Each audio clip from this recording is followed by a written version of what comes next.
However, that won't be the case for the last Conquest Elder Dragon, which is featuring the face-melting counterpart of Fatalis, the Crimson Fatalis.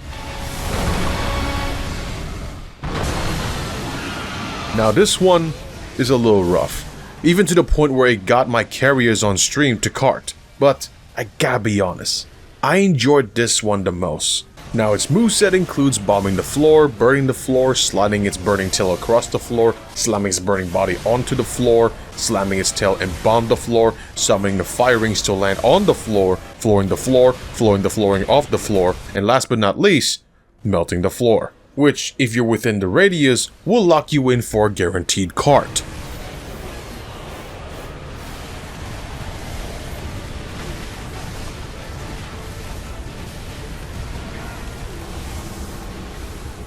And you want to know what's worse? Not the fact that it has a second phase,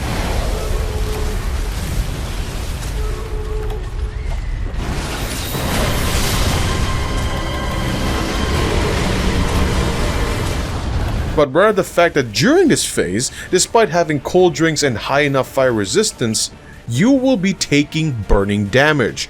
Because Crimson Boy over here doesn't want to play fair. On top of that, it really abuses its AoE moves as a way to buy itself time to burn you with the face melting environmental damage.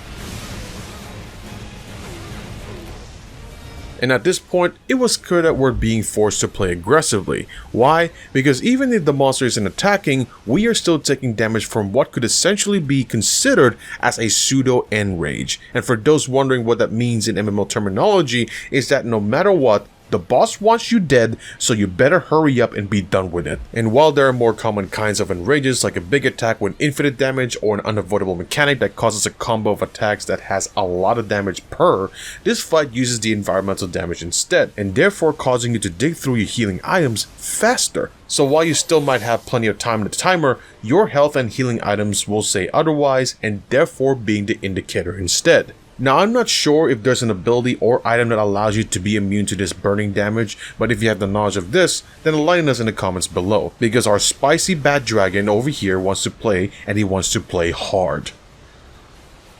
Hold on a second. However, I came up with a solution to buy me at least one more chance, and it is with the item called the Farcaster. Now, the Farcaster is an old trusty item amongst hunters, as it basically teleports you to the base camp after being used, and it so happens that while the floor melting ability may slowly but surely cart you, it will also give you some time to react, and therefore allowing me to use the Farcaster to safety as opposed to fainting.